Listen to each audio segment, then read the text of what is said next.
hoje eu tinha preocupação com aquele culto. O senhor acredita? Até hoje. Eu era muito nova, isso tem muitos anos. E foi uma batalha para eu chegar lá. E eu não sei, Deus me usou de muitas formas, entregando alguns recados, que eu saí de lá triste. Mas hoje o Senhor me trouxe aqui, quantos anos depois, para falar para mim que foi Ele quem disse. Você está entendendo? A Bíblia diz que aquele que começa a obra, é Ele quem? Nós somos apenas porta-voz daquilo que o Senhor quer fazer, daquilo que o Senhor quer falar. Mas a responsabilidade nós temos como profetas, mas quando Ele fala, é Ele quem cumpre a palavra. E nessa noite nós estamos aqui para meditar um pouco mais na palavra do Senhor. Tive a alegria também de estar em Martinópolis, conhecendo essa pastora tão doce. Ela é doce assim, né, pastora Noémia? Ela é doce assim, né? Ai, maravilhosa, que meiguice, né? Gostaria de ser um pouquinho assim. Meiga, cativa, né, pastora Heloísa? É, né? Que coisa maravilhosa. Isso é maravilhoso, irmãos. Feliz o homem que a encontrou. Irmãos, não tem coisa pior numa casa do que uma mulher rixosa, uma mulher amargurada.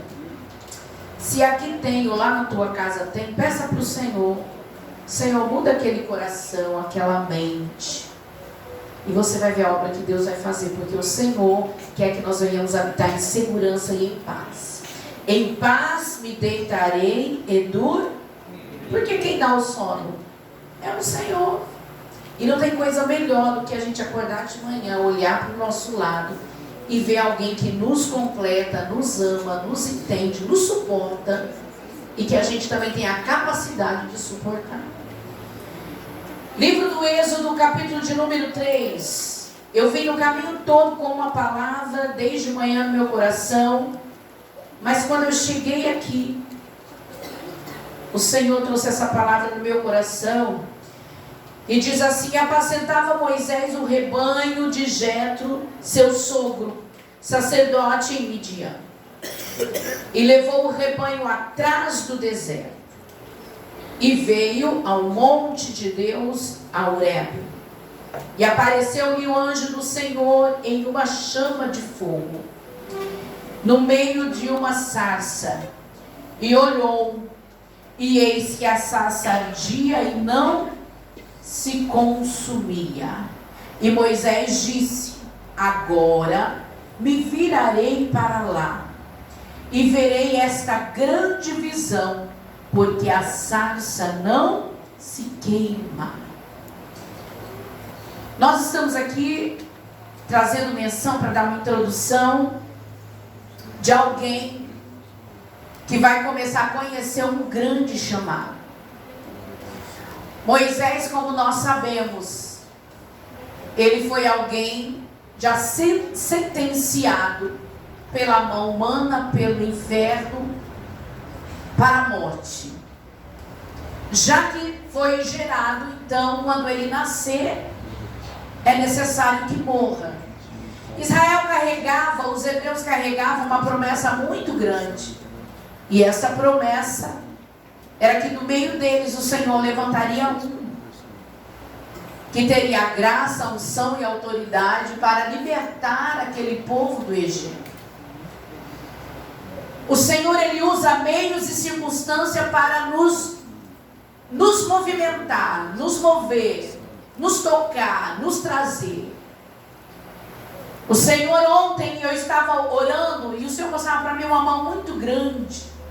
E esta mão, ela começava com o dedo, começava a apontar e puxar pessoas para perto do altar. Isso é uma misericórdia de Deus e um tempo de Deus que está chegando para a igreja. Esse tempo que está chegando é tempo que a sarça vai começar a queimar para muitas pessoas. Deus vai começar a chamar pessoas de forma maravilhosa para um particular. Pessoas vão ter que começar a ter visões de algo que o Senhor vai começar a mostrar. Aleluia. O ministério para Moisés era desconhecido. Moisés não conhecia ainda o chamado. A mãe sabia o que havia acontecido, a irmã sabia, o pai sabia, o irmão sabia, Moisés sabia de ouvir falar. Porém, ele não entendia a altitude e a profundidade. Deixa eu te dizer uma coisa aqui nessa noite. Para nós entendermos de fato aquilo que Deus tem na nossa vida, é necessário mergulharmos na sua presença. Para nós conhecermos de fato o que é que Ele tem para conosco nessa terra, porque algo Ele tem. Ninguém vive por viver, ninguém existe por existir. Se nós estamos vivos aqui em 2025, neste acampamento, o Senhor reuniu aqui pessoas para dizer e para ouvir aqui nesta noite que a sarça começará a queimar no coração de muitos vocês. Deus vai começar a separar pessoas para um grande chamado. Deus vai começar a tomar jovens, Deus vai começar a tomar irmãos e irmãs para aqueles que queiram viver um grande chamado de influência do poder de Deus neste tempo. É tão maravilhoso quando nós lemos a história da igreja. Quando nós lemos alguns homens que deixaram ser tochas de Deus na terra para movimentar um grande avivamento. Mas está no momento da igreja sair de ouvir história.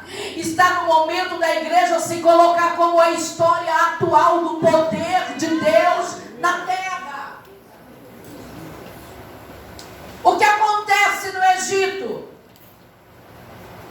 Ainda que o Egito é um lugar onde a operação maligna está a todo vapor para destruir, mas não é para destruir qualquer povo, qualquer pessoa, é justamente para destruir um povo que tinha a promessa. E a promessa não começava naquele povo.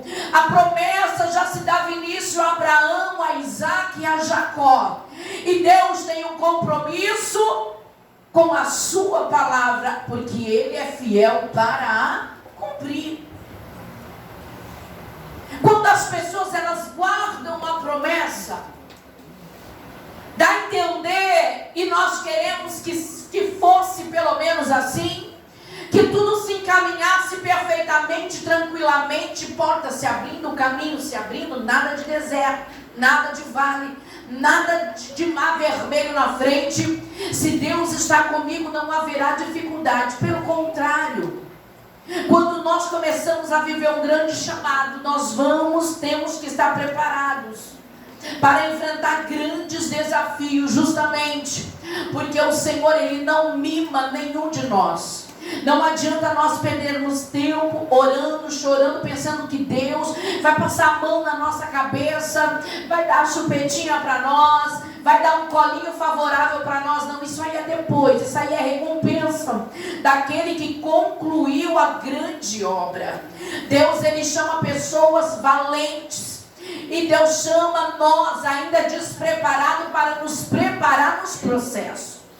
Nós não éramos quem somos hoje. Nós não tínhamos a experiência que temos hoje.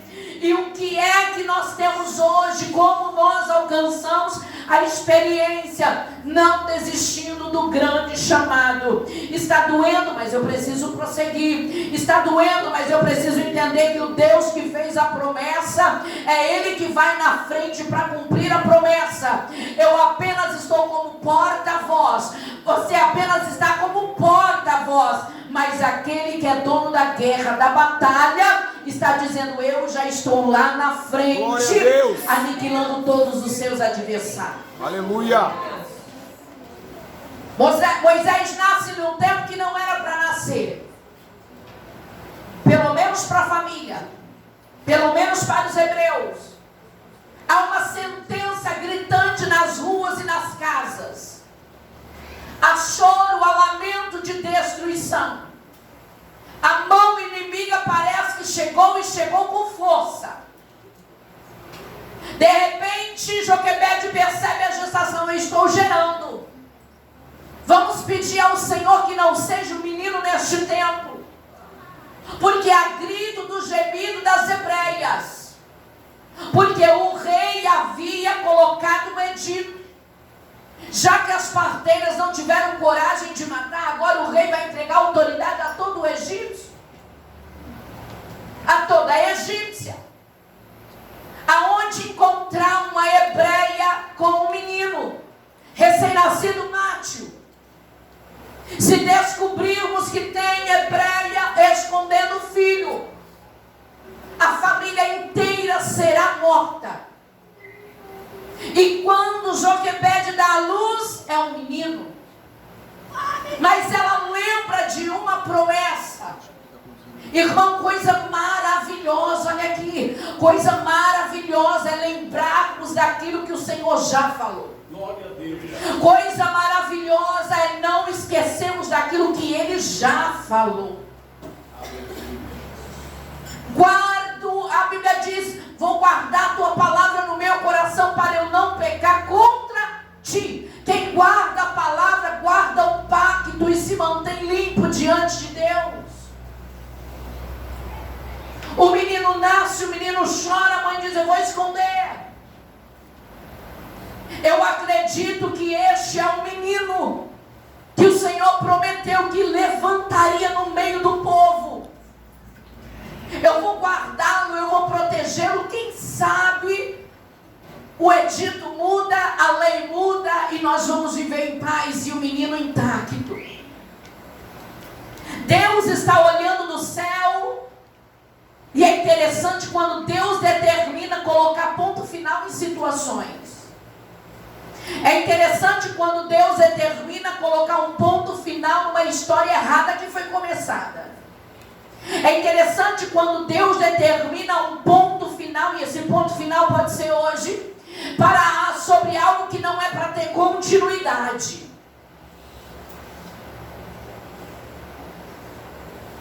O menino é meu, Joquebede. Na casa do pai, na casa da mãe vai ter proteção. Está na hora de entregar nas minhas mãos. O menino precisa crescer. Coisa difícil para nós como pais é entregar nossos filhos para o crescimento espiritual. Ainda mais para nós que às vezes temos um pouco mais de experiência, temos a noção de quanto é ardiloso, quanto é dolorido, quanto requer renúncia. Coisa difícil é para alguém aceitar as mãos do oleiro preparando o vaso da forma que ele quer. Coisa difícil é para alguém aceitar estar na roda do oleiro, aceitando a roda girar. Coisa difícil é para alguém aceitar ser quebrado e o oleiro falar, não vai ficar trancado, não vai ficar parado, não vai ficar esquecido, não vai abandonar nada, eu vou te pegar de novo e vou fazer de você um novo vaso, porque ele sabe a matéria que ele te fez. Glória a Deus. Quantos aqui estão entendendo? Digam glória a Deus. Glória a Deus. Olha que coisa linda. Deus vai gerar. Veja bem. Eu sou a quarta filha. Minha mãe já tinha 3. Tudo desenganado da medicina. Minha mãe não podia gerar. Toda gestação era de risco. Todas as gestações de risco. Na terceira o médico falou assim, dona Cleia, eu vou laquear a senhora. Porque se a senhora tiver mais um filho, a senhora morre na gestação ou morre na mesa de cirurgia. E se a senhora tiver mais um filho, vamos ter que interromper a gestação. Minha mãe pegou minha irmã, foi para casa, nós morávamos no fundo da igreja, uma casinha velha, de madeira, chão. Minha mãe disse que quando colocou o pé na porta, o Espírito Santo disse para ela, esta não é a última. Eu irei abrir tua madre mais uma vez. Como minha mãe sofria muito para ter os bebês, meu pai disse assim para ela, você está fraca, você perdeu muito sangue, sua mente está vacilante. Deus não falou não, minha mãe falou, eu conheço a voz do Espírito Santo. 2 anos depois minha mãe fica grávida. E todas as vezes que eu faço aniversário, 7 de janeiro, ela sempre diz, esse horário estava acontecendo isso. E ela diz que toda a gestação, no início da gestação, era o médico procurando interromper de todas as formas a gestação. Ele disse, dona Cléia, a senhora não pode levar essa gestação adiante. Hoje nós temos que lutar pela vida da senhora. A senhora não pode ter esse filho. Ela falava assim, eu vou ter essa criança, doutor, porque Deus falou comigo. Aleluia. Não adiantou o senhor me laquear. Deus é quem dá a vida, o Senhor quem tira. E minha mãe diz que todo mês, no pré-natal, às vezes meu pai tinha que ir lá no consultório tirar minha mãe carregada, que ela não tinha nem força para levantar da cadeira, de tanto que o médico desanimava ela. Quando chegou um dia antes, ela foi no médico. O médico diz assim para ela, dona Cléia, eu vou fazer uma carta para a senhora entrega na Santa Casa de Martinópolis. E a senhora chega lá porque eu não faço esse parto. A hora que a senhora entrar em trabalho de parto, a senhora vai entregar essa carta, porque eu não faço o parto da senhora. Minha mãe diz assim, o senhor vai fazer, porque essa noite Deus falou comigo que quem vai pegar essa criança é eu, o senhor. Irmão, pobre, casinha velha, pastor, madeira preta, mas chega a promessa dentro dela. Glória a Deus.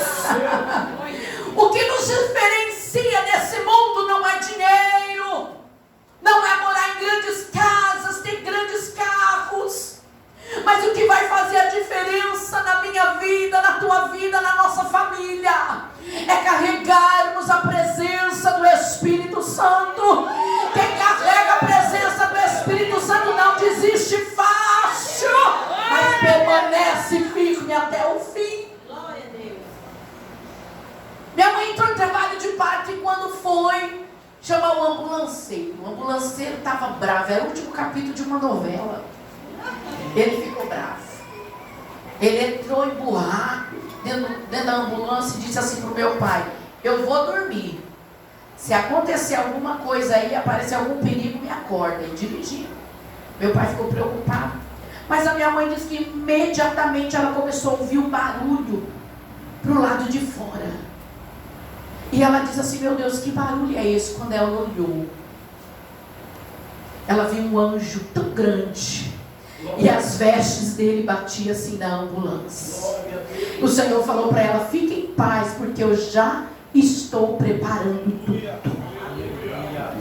Guarda a palavra para que tenha vida, guarda a promessa para que tenha esperança. Glória a Deus.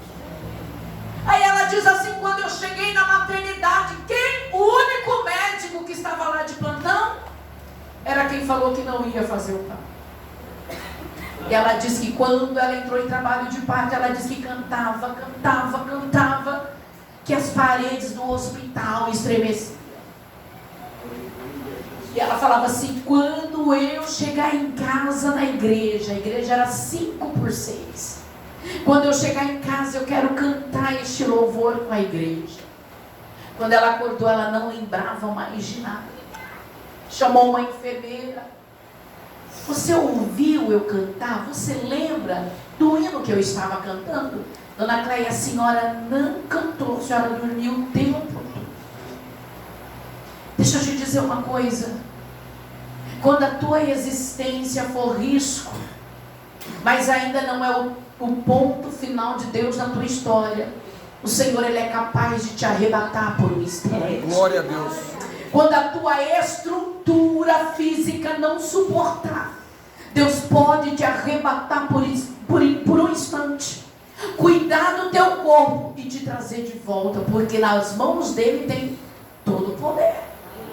Hoje eu estou aqui com 45 anos de idade, contando o meu testemunho.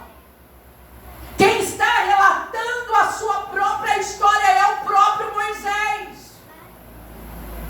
Quem vai falar que a sarça queimou foi Moisés. Quem vai falar que ele foi posto num cesto de junco no rio Nilo foi Moisés. Ele escreveu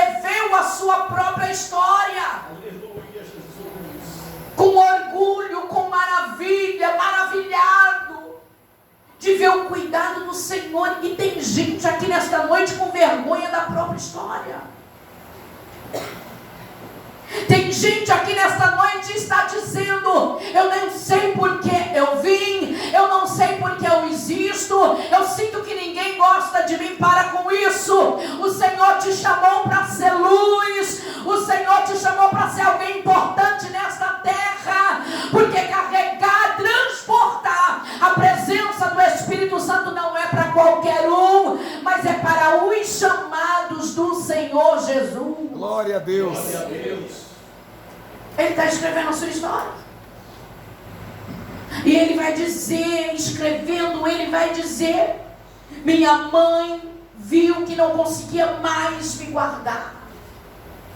Minha mãe foi lá no Nilo pegar algas, prepará-las. Minha mãe fez o piche, enquanto a minha irmã Miriam cuidava de mim. Enquanto minha mãe estava indo lá no rio Nilo pegar as algas à margem do rio, minha mãe encontrava com hebreias em desespero e lamentos, porque para que as famílias não fossem mortas, elas próprias pegavam um recém-nascido menino e lançavam no rio Nilo. Minha mãe chegou em casa apavorada, minha mãe chegou em casa desesperada.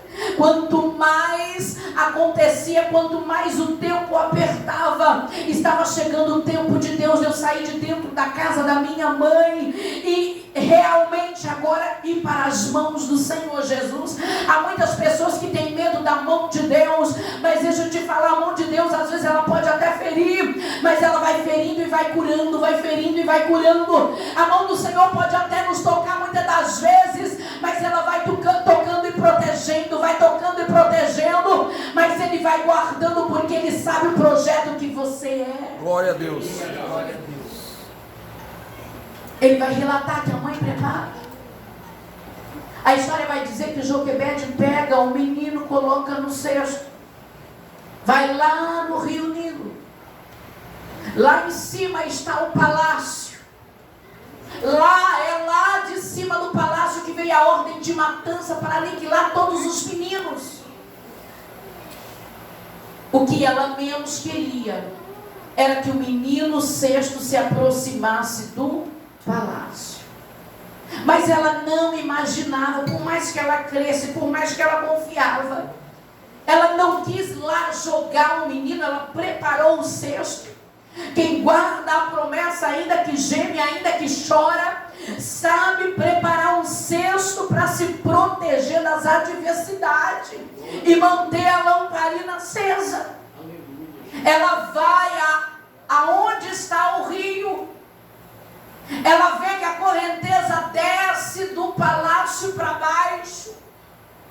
Ela vai lá embaixo, distante do palácio, coloca o cesto à beira do rio, porque a correnteza desce. Mas Deus não está lá embaixo aguardando o menino.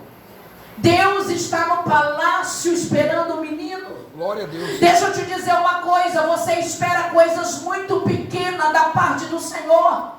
Tem gente aguardando o ribanceiro abaixo, vale, deserto, mas o Senhor está dizendo: eu já estou te aguardando no palácio, porque o coração do rei está nas minhas mãos, diz a palavra do Senhor. Tem gente com medo de autoridade mundial, tem gente com medo de autoridade estadual, federal, municipal. O Senhor manda dizer para você nessa noite: fique em paz o teu coração, porque aquele que te prometeu já desceu com a espada fiel para julgar a tua causa.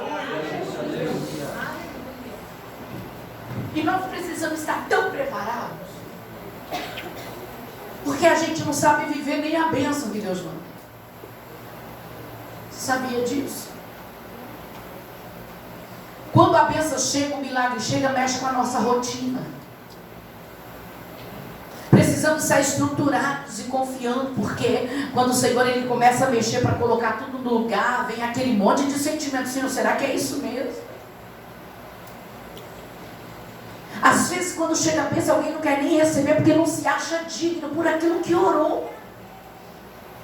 Porque tem gente que ora já com o pensamento que vai chegar lá no final. Meu pai desejava aposentadoria, não aguentava mais pescar, ele era pescador. Ele foi vereador 5 vezes em Itaciba, mas naquela época não recolhia INSS. Ele trabalhava por conta, sempre trabalhou, nunca pagou o INSS. Teve 7 anos de contribuição quando trabalhou muitos anos atrás. E quando minha mãe deu entrada pela fé na aposentadoria dele, que chegou a aposentadoria, ele começou a despedir de nós. Eu vou morrer. Você está vendo? Esse é meu último aniversário, meu último Natal, meu último Ano Novo. Começou a ligar para a família, despedindo da família. Irmão, nós não estamos preparados. Lembra de Marta e Maria? Jesus falando, eu vou acordar seu irmão, ele vai ressuscitar. Eu sei, Senhor, lá no último dia. Não. Saia daqui desse acampamento já vivendo as promessas do Senhor. Ah, mas vai voltar a minha rotina de novo, a situação. Para com isso. Tenha em mente, prepare a tua mente para entender algo. Que você já sairá daqui deste encontro vivendo o sobrenatural. Aquele impedimento pode não estar lá mais pela ordenança do Senhor. Aquela barreira já vai ter caído. Aquele levante já vai ter perdido força. Aquela batalha espiritual já foi vencida. Porque nós estamos aqui no nome do Pai, no nome do Filho e no nome do Espírito Santo de Deus.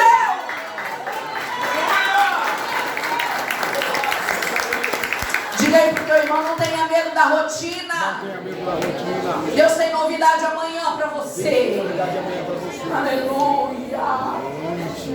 Oh, olha, tanto testemunho da vontade de contar. Moisés está contando a sua história. Escreveu, olha que orgulho. Como vocês dizendo assim, Deus sobreviveu. Eu vi a mão de Deus sobre o Egito. Deus com a espada desembainhada lá no palácio esperando. Deus já começa a dar ordem. Princesa, vai se refrescar nas águas. A serva vai acompanhar. Tem alguém que eu escolhi lá embaixo. A correnteza desce, mas eu vou fazer o cesto subir. Preste atenção aqui. A correnteza, mas Deus vai fazer o cesto. Eita Deus!